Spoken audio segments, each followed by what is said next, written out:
په روان 1404 کال کې د کندهار ښاروالۍ تر دې مهاله ګڼې پروژې بشپړې کړي دي. د کندهار ښاروالۍ ویان خبر ورکړی چې د خپلو انکشافي کارونو په لړ کې د کندهار ښار په بېلابېلو سیمو کې زیاتې پروژې بشپړې کړي دي. ویان وایي چې د دغو پروژو کارونه د 4 میلیونه افغانیو په لګښت په روان کال کې بشپړ شوي او یادې پیسې د کندهار ښاروالۍ له انکشافي بودیجې څخه ورکول شوي دي. د روان 1404 کال په لړ کې کندهار کې ګڼې پروژې بشپړې شوي دي.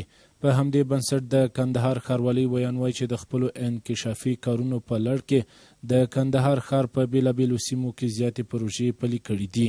ویان په یو غږیز کلیپ کې وایي په 15مه ناحیه احمدشاهي مینه کې تقریبا 1 کیلومتر سړک کریزي شوی او په څنګ کې 1800 متره چرۍ او سلبونه جوړ شوي. په 4مه ناحیه کې د محسوس ته څیرمه د نوي کالاچې 200 متره سړک کریزي ترسره شوې ده. د نوموړي په خبره په 14مه ناحیه کې ژیړ مکتب ته څیرمه تقریبا 200 متره سړک کریزي ترسره شوی او په 8مه ناحیه کې د پنجاب ویالي غاړې سړک کریزي ترسره شوی او دغه راز د لومړۍ ناحیې اړوند شهیدانو چوک شمالي طرف مارکیټ استملاک او یاد سړک پراخ او ورغول شو.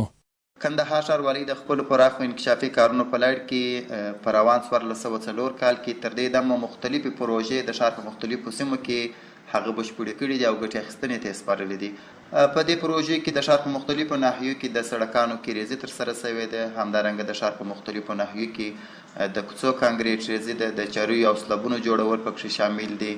د ویان د معلوماتو له مخې د لوی امپراتور احمدشاه بابا د مقبرې لویدیځ طرف ته نوی دیوال او پنجره جوړه شوې.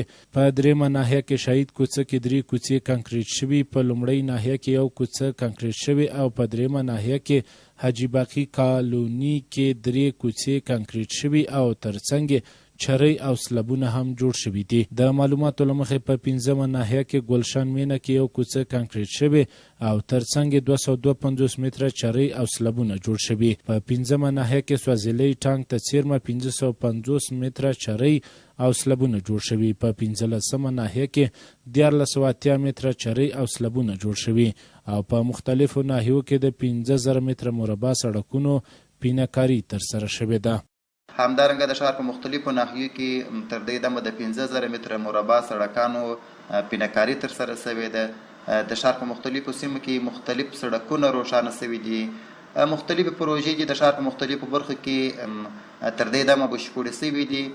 تقریبا په دغه ټولو پروژو باندې 4 میلیونه افغانۍ لګښت راځي چې دا د کندهار ښاروالۍ له انکشافي بودیجې څخه ورکول کیږي. دغه راز د ویلو ده چې د ډنډ چوک څخه بیا تر باغ پل پورې پر غځېدلي سړک نوي ګروپان نصب او روښانه شوي.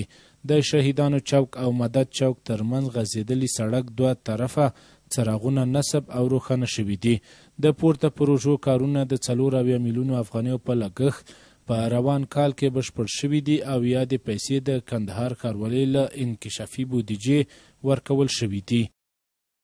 د ملي دفاع وزارت د 200 الفاروق الاردو د 9 سرحدي لیوه د کشفي او استخباراتي هڅو په پایله کې 13 اونۍ 50 تنه هغه مهال نیول شوي چې هڅه یې کوله د هیواد له پولې څخه په ناقانونه توګه د ایران لوري ته ورواوړي. یا د قل اردو وایي چې له دغو کسانو څخه 40 تنه د 9م کنډک او 6 تنه د 8م کنډک لخوا د هرات ولایت د غوریان ولسوالۍ د موسی